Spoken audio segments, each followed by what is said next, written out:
Hello friends, welcome back to my YouTube channel the Wani classes. So guys, आज हम child psychology के important question देखेंगे। इससे पीछे वाली वीडियो में भी हमने मोस्ट रिपीटेड क्वेश्चन देखे थे चाइल्ड साइकोलॉजी के, जो आपके एचपी टेट में बार बार पूछे जाते हैं।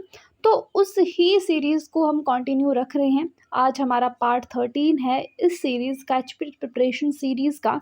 बट इससे पहले और भी बहुत सारी वीडियोस चैनल पर हैं, तो लिंक डिस्क्रिप्शन बॉक्स में मिल जाएगा, वहाँ से उन सभी वीडियोस को देख सकते हो। करेंगे हमारे पहले क्वेश्चन के साथ, बट उससे पहले आपको क्या करना है, वीडियो को लाइक करना है और चैनल को सब्सक्राइब नहीं किया तो सब्सक्राइब करना है। और सब्सक्राइब करने के बाद नोटिफिकेशन बेल को प्रेस करके ऑल पर क्लिक करना है, ताकि आगे जितनी भी वीडियोस आए उनकी नोटिफिकेशन आपको सबसे पहले मिले और आप सबसे पहले वीडियोस को देख सको। ओके, सो शुरू करेंगे हमारे पहले क्वेश्चन के साथ, जो है ZPD स्टैंड्स फॉर। अगर आपने थ्योरीज पढ़ी हैं, जितनी भी चाइल्ड साइकोलॉजी की इंपॉर्टेंट थ्योरीज हैं, तो आपको पता होगा कि जो ZPD है वो कौन सी थ्योरी से रिलेटेड है। ओके, सो ZPD जो है वो किसकी थ्योरी से रिलेटेड है? वाइगोत्स्की की थ्योरी से। ओके, और वाइगोत्स्की ने कौन सी थ्योरी दी थी ZPD से रिलेटेड, उसका नाम आपको कमेंट करके बताना है। और जो सबसे पहले अपना आंसर कमेंट करेगा उसके कमेंट को हम पिन करेंगे, ठीक है। सो ZPD की फुल फॉर्म ऑप्शंस देखेंगे पहले। Zone for proximal development, zone of proximal development, zone with proximal development, या फिर zone for proximate development. So ZPD is zone of proximal development. Option B होगा इसका राइट आंसर, ठीक है। Next question is educational psychology is concerned with the learner, the learning process, the learning situation, या फिर D all of these. So जो educational psychology है वो तीनों से रिलेटेड है, लर्नर से भी, लर्निंग प्रोसेस से भी, और लर्निंग सिचुएशन से भी। तो राइट आंसर क्या हो जाएगा हमारा? कौन सा option? Option D, all of these. Now next question, a child has 150 IQ level. कोई बच्चा है, उसका IQ कितना है? 150। तो क्या वो बच्चा एक्सेप्शनल चाइल्ड है, बैकवर्ड चाइल्ड है, लो इंटेलिजेंस चाइल्ड है, या फिर नन ऑफ दीज? सो हमें पता है कि अगर किसी बच्चे का IQ 130 के अबव होता है तो हम उसको गिफ्टेड या फिर एक्सेप्शनल चाइल्ड बोलेंगे। सो 150 IQ है तो बच्चा एक्सेप्शनल होगा, ठीक है। ऑप्शन ए होगा हमारा राइट आंसर। गिफ्टेड चाइल्ड अगर ऑप्शन में आए तो आप गिफ्टेड चाइल्ड को टिक करोगे। Now next question, RB Cattell made a personality test known as. RB Cattell ने कौन सा टेस्ट दिया था? TAT, WAT, 16PF टेस्ट, या फिर D none of these? So RB Cattell ने पर्सनैलिटी टेस्ट दिया था जिसका नाम था 16PF टेस्ट। बहुत बार रिपीट हुआ है ये question. Next question is a positive reinforcer is. So अलग अलग तरह के रीइंफोर्सर होते हैं, पॉजिटिव भी होते हैं, नेगेटिव भी होते हैं। जब टीचर टीच करता है अपने क्लासरूम में तो वो बच्चों को रीइंफोर्समेंट देता है, ठीक है। सो जो पॉजिटिव रीइंफोर्सर होगा वो क्या होगा इनमें से? पनिशमेंट, रिवार्ड, लाउड नॉइज, या फिर डी फेयर? सो पॉजिटिव रीइंफोर्सर ऐसा जिससे बच्चों को एनकरेजमेंट मिले ताकि वो आगे भी अच्छा काम कर सकें। जैसे बच्चा आंसर देता है आपके क्वेश्चन का तो आप बच्चे को पॉजिटिव रीइंफोर्समेंट देते हो, ठीक है। सो वो रीइंफोर्समेंट यहाँ पर क्या होगी? रिवार्ड होगा। सो ऑप्शन बी होगा हमारा right answer. Reward is positive reinforcer, बाकी सब नेगेटिव रीइंफोर्सर्स हैं। Next question is transfer of learning is easier in. Transfer of learning होती है, ट्रांसफर मतलब कि एक जगह से दूसरी जगह जाना, ठीक है। और किसका ट्रांसफर होना? लर्निंग का ट्रांसफर होना। सो ट्रांसफर ऑफ लर्निंग कौन करेगा? टीचर करेगा, ठीक है, स्टूडेंट तक। सो जो ट्रांसफर होगा लर्निंग का वो ईजियर होगा किस सिचुएशन में? अगर सिचुएशन सिमिलर होगी, डिसिमिलर होगी, दोनों या फिर नन ऑफ दीज। हम सभी ने टीचिंग की है तो हमें पता है कि जो ट्रांसफ़र ऑफ लर्निंग ईजी कब होगी, जब सिचुएशंस सिमिलर होंगी, जब आप बच्चे को सिखाओगे। So option A is the right one. Next question, which of the following is not a biological or natural motive. So अलग अलग तरह के मोटिव्स होते हैं, प्रेरक बोलोगे आप इसको हिंदी में। सो इनमें से कौन सा बायोलॉजिकल या फिर नेचुरल मोटिव नहीं है? हंगर, थर्स्ट, हैबिट या फिर डी स्लीप। सो हंगर भी नेचुरल मोटिव है, थर्स्ट भी नेचुरल मोटिव है और स्लीप भी। जो नेचुरल मोटिव नहीं है इनमें से वो है habit, option C. Next one, what is the smallest unit of the nervous system. ये जो क्वेश्चन है ये आपको मेडिकल में भी पूछ लिया जा सकता है, जो आपकी बायोलॉजी सेक्शन होगी उसमें, और ऐसे जर्नल आपको चाइल्ड साइकोलॉजी में भी पूछ लिया जाता है, ठीक है। सो जो नर्वस सिस्टम होता है हमारा, उसकी सबसे छोटी यूनिट किसे कहते हैं? डेंड्राइट, सेल बॉडी, एक्सोन या फिर डी न्यूरॉन। सो सबसे छोटी यूनिट हमारे नर्वस सिस्टम की है neuron, option D is the right one. Okay, next question, what is the conditioned stimulus in Pavlov's conditioning theory. Last video में भी हमने Pavlov की थ्योरी से क्वेश्चन देखा था, बट उसमें हमने देखा था कि जो अनकंडीशनड स्टिमुलस था Pavlov की थ्योरी में वो क्या था, ठीक है। यहाँ पर आपसे पूछा गया है कंडीशनड स्टिमुलस, तो आपने क्वेश्चन ध्यान से पढ़ना है क्योंकि कंफ्यूज हो जाते हैं इसमें बच्चे कंडीशनड और अनकंडीशनड में, और स्टिमुलस भी पूछ लिया जाता है और रिस्पॉन्स भी पूछ लिया जाता है, तो ये आपको ध्यान रखना है। ऑप्शंस देखेंगे, bell, food, salivation, none of these. So जिस पर कंडीशनिंग की गई थी, ठीक है, किस चीज पे कंडीशनिंग की गई थी? कंडीशनिंग हुई थी बेल पर, ओके। बेल बजाई जा रही थी, उसके बाद डॉग को फूड दिया जा रहा था। सो कंडीशनिंग हुई थी बेल पर, इसलिए बेल को कहा हमने कंडीशनड स्टिमुलस, और जो हमारा फूड था वो था हमारा अनकंडीशनड स्टिमुलस, और जो सलाइवेशन था, जब कंडीशनिंग हो गई तो जो सलाइवा था वो था कंडीशनड रिस्पॉन्स, ठीक है। कंडीशनिंग होने के बाद था सलाइवा कंडीशन रिस्पॉन्स, बट उसके पहले वो अनकंडीशन रिस्पॉन्स ही था सलाइवा, ठीक है। तो ये आपको ध्यान में रखना है, बेल होगी हमारी conditioned stimulus, option is the right answer. Okay, next question, the condition which directs a person towards goal is called. ऐसी कंडीशन जो इंडिविजुअल को उसके गोल की तरफ डायरेक्ट करेगी उसको क्या कहेंगे हम? Learning, memory, motivation, D emotion. So इसको कहा जाएगा motivation. Next question, in which of the following stages children become active member of their peer group. ये क्वेश्चन भी बहुत बार पूछा जाता है। अलग अलग स्टेजेस होती हैं बच्चे की ग्रोथ एंड डेवलपमेंट की। सो ऐसी कौन सी स्टेज है जिसमें बच्चा एक्टिव मेंबर होता है उसके पेयर ग्रुप का? सो हम सभी को पता है पेयर वो होते हैं जिनके साथ बच्चा पढ़ता है, ठीक है। तो कौन सी स्टेज में बच्चा एक्टिव मेंबर होगा? Adulthood, adolescence, early childhood, D childhood. So right answer होगा एडोलेसेंस, जो किशोरावस्था की आयु होती है 12 to 18 years. Next question, the process by which the solution of a problem suddenly become clear is known as। यानी कि ऐसा प्रोसेस जिसमें किसी भी प्रॉब्लम का जो सोल्यूशन है वो सडनली मिल जाता है हमें, अचानक से, है ना। हम कोई प्रॉब्लम सॉल्व कर रही है और अचानक से हमें उसका सॉल्यूशन मिल गया।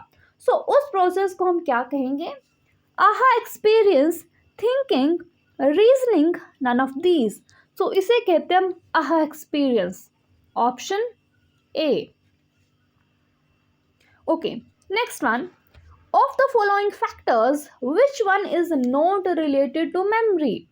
यहाँ पे नीचे कुछ फैक्टर्स हैं, तो इनमें से ऐसा कौन सा फैक्टर है जो मेमोरी से रिलेट नहीं करता है? सो बच्चे एक मिस्टेक ये भी करते हैं, क्योंकि क्वेश्चन में कई बार ऐसे नोट या फिर नन ऐसे वर्ड्स आते हैं, सो इसमें बच्चे कंफ्यूज हो जाते हैं और वो किसी भी ऑप्शन को ऐसे टिक करके आ जाते हैं, क्वेश्चन ध्यान से नहीं समझते हैं। सो आपने ये भी ध्यान रखना है कि कौन सा क्वेश्चन जिसमें नोट, नन, ये सब चीज़ें पूछी गई हैं, ठीक है। सो इसमें है कि कौन सा फैक्टर मेमोरी से रिलेट नहीं करता है, ठीक है। Identification, retention, recall, feeling. So identification, retention and recall ये तीनों मेमोरी से रिलेटेड हैं, जबकि फीलिंग मेमोरी से रिलेटेड नहीं है। सो राइट आंसर होगा हमारा option D, feeling. Okay, next question. First intelligence test was developed by whom? Intelligence test या फिर जो आईक्यू है उसमें से एक क्वेश्चन पक्का पूछा जाता है आपसे। सो सबसे पहले जो इंटेलिजेंस टेस्ट था वो किसने डेवलप किया था? ओके, मैकडोगल, टर्मन, बिने, नन ऑफ दीज। सो बहुत ही इजी क्वेश्चन है। जो इंटेलिजेंस टेस्ट था सबसे पहले वो दिया था किसने? बिने ने। ओके, एंड जो आईक्यू फॉर्मूला था, आईक्यू फॉर्मूला सभी कमेंट में लिखेंगे आईक्यू फॉर्मूला, ठीक है, ठीक है। क्या आईक्यू फॉर्मूला था? Mental as divided by chronological S multiply by 100। So IQ formula किसने दिया? टर्मन ने। ये क्वेश्चन आता है आपसे। इंटेलिजेंस टेस्ट दिया बिने ने, आईक्यू फॉर्मूला दिया किसने? टर्मन ने। और जो आईक्यू कॉन्सेप्ट, आईक्यू कॉन्सेप्ट दिया किसने? स्टर्न ने, विलियम स्टर्न ने। तो ये तीनों टर्म्स आपने ध्यान में रखनी है। एक बार फिर से रिपीट कर रही हूँ मैं। सबसे पहला जो इंटेलिजेंस टेस्ट था वो दिया बिने ने, IQ formula Terman and IQ concept stern. Okay, next question. For the first time the word psychology introduced by? सबसे पहले साइकोलॉजी शब्द का प्रयोग किसने किया? किसने ये शब्द इंट्रोड्यूस किया? William James, Rudolf Goeckel, Sigmund Freud, CJ Jung. So the word psychology introduced by Rudolf Kokel. Repeated question and important question. Okay, next question. Modern psycholinguistic theory was developed by? So question आपसे ये भी पूछा जाता है कि जो famous साइकोलिंग्विस्ट हैं वो कौन हैं, या फिर साइकोलिंग्विस्टिक थ्योरी किसने दी? ऑप्शंस देखेंगे, चॉम्स्की, कोहलर, पियाजे, Kohlberg. So modern psycholinguistic theory दी है चॉम्स्की ने, option A. Okay, next question. According to Darwin the variation in behaviour passed from one generation to next generation is due to? Darwin के अनुसार जो variations आती हैं एक जनरेशन से दूसरी जनरेशन में जो पास होती हैं वो किस वजह से होती हैं? सिलेक्शन से, कल्चरल चेंजेस से, इनहेरिटेंस से, या फिर नन ऑफ दीज? सो जो वेरिएशन आएंगी वो आएंगी इनहेरिटेंस की वजह से। ऑप्शन सी होगा हमारा right answer. Okay, next question. Personal, bodily knowledge and musical are intelligence of concern to? तो फिर से मैं रिपीट कर रही हूँ कि अगर जो आपने मेरी थ्योरीज वाली वीडियो देखी है, लिंक मैं डिस्क्रिप्शन बॉक्स में दे दूंगी, तो आपको पता होगा कि ये जो इंटेलिजेंस हैं वो किसकी थ्योरी से रिलेटेड है? Personal, bodily knowledge, musical. और उस थ्योरी में और भी 5 तरह की इंटेलिजेंस के बारे में बात की थी। सो टोटल 8 तरह की इंटेलिजेंस के बारे में बात की थी। कौन सी थ्योरी में? Theory of multiple intelligence. और ये थ्योरी किसने दी है? गार्डनर ने।